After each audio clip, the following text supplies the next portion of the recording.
A few months ago I got the compliment that my apps loaded pretty quickly and were pretty responsive. Although my apps are running on the lowest pricing plan of the possible on the Azure service plans, that is the B1 tier, the lowest priced plan at least.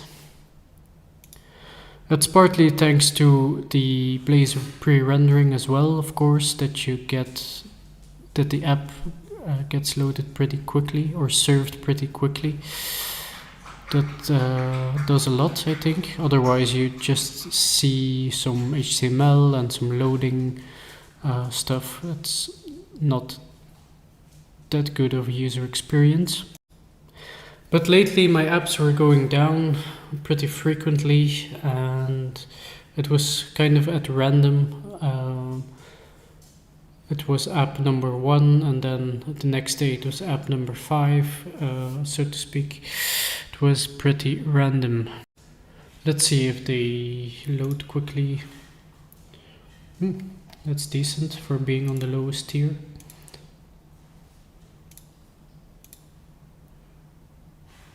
That's the Blazor WebAssembly one.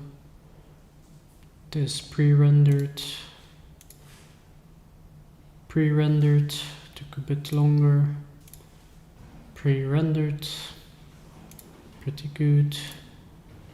And another pre-rendered one. So it seems like the issue is resolved. And how did I do that? I think a warning from Azure had something to do with me even investigating the problem. So I went to the Azure portal and I clicked on my app service plan and I saw the CPU percentage and memory percentage were quite high. They're still decently high for this one, but I think they were more at the 90 percentile. 90 percentage.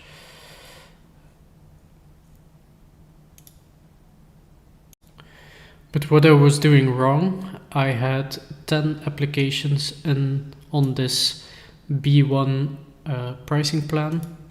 So the B1 has about 1.75 gigabytes of RAM, like work memory. And my apps are not too friendly with memory usage. I load a lot of things into memory, collections of results, for example. So it had to deal with 10 apps doing those, fetching data, keeping those in memory and all that stuff. And those apps frequently went down, unfortunately. So then I could either scale up that pricing plan to a higher one and that costs a bit more, or I could move some of these apps to their own app service plan, and that's what I did. Because you can see an app service plan more like a compute instance, more like a virtual machine or a computer instance, something like that, with its own allocated resources. So like I mentioned, 1.75 gigabytes of work memory. So by moving a few apps out to their own app service, everything sped up magnificently. I had no more downtimes and everything loaded very rapidly. Because now each of these apps I showed before, each of these apps are moved to their own app service plan. Only these two, the first two, are on the same one, which you see here. In the portal for app slots, let's take a look. So the first one is the first website I opened before. And then it has an API on there as well, and the background service worker, and then another API. This API handles the authentication, the metrics, and other things.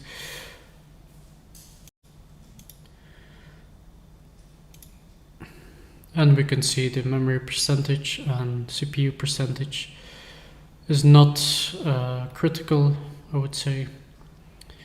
Let's take a look at then an app that I moved out. So moving those apps out is a pretty simple process. Relatively simple, I would say. You just press the move, but you need to make sure you have everything. So if you have a front end and a back end, and then maybe the application insights that goes along with those, and then there's some things coming along with that, so like alert detectors and all those things. You'll likely want to move them all to a different resource group, to a different app service plan. Let's just go to the wizard, and so you could then target a different resource group or create a new one.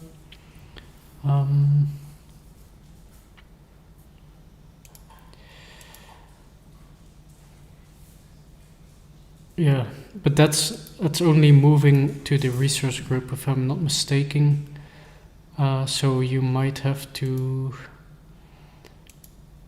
get it on a different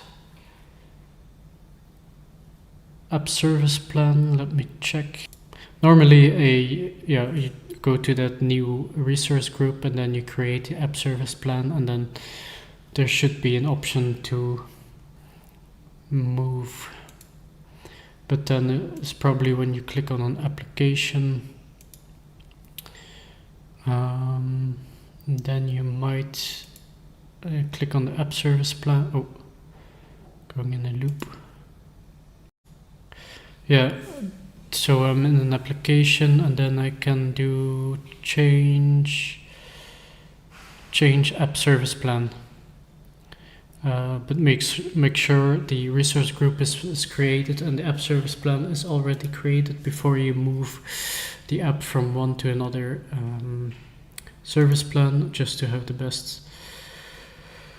the easiest experience. Okay, that's all there is for moving those. It probably costs a bit more to move to another service, to create new resource groups, app service plans, probably, because if you think about what I told before, it's basically like a new virtual machine instance, or is at least a separate virtual machine instance. So the costs will rise a bit. But yeah, the alternative is scaling up, which would also cost a lot. So a bit more probably. Let's take a look at the pet adopt. So that's the okay, that's 50%. That's not 90%. The memory percentage is around spiking just above 70. That's all pretty good for just a B1 application. That is the pricing tier. That is this tender application, tender looking application. Let's take a look at the other ones. So that's the event application. The meetups, that's only at under around 30. The spikes are only at 30%. Probably because it's not really used yet. Those are pretty recent projects. And it only has 2 app slots. So you see the less app slots the less apps are running on which makes sense. On the app service plan, the lower the usages are. And even more if it are some new apps that don't have too many traffic yet. Pet Park, only 2 apps, so pretty similar. Pet Service.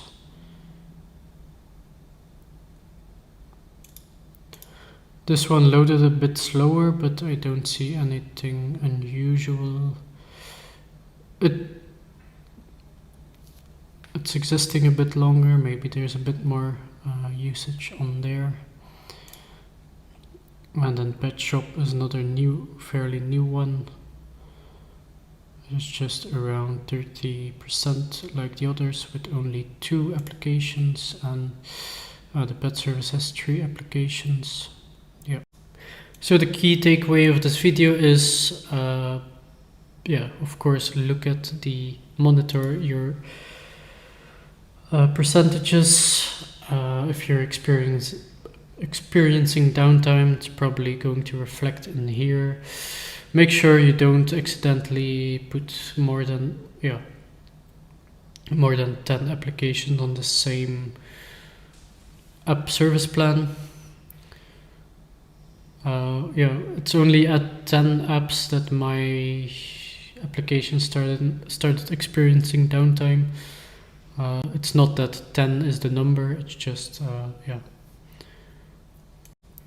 I'm scaled pretty low, so that's also a factor, of course. It would even be advisable, if you really expect a lot of traffic, to have your front end and your back end on different app service plans.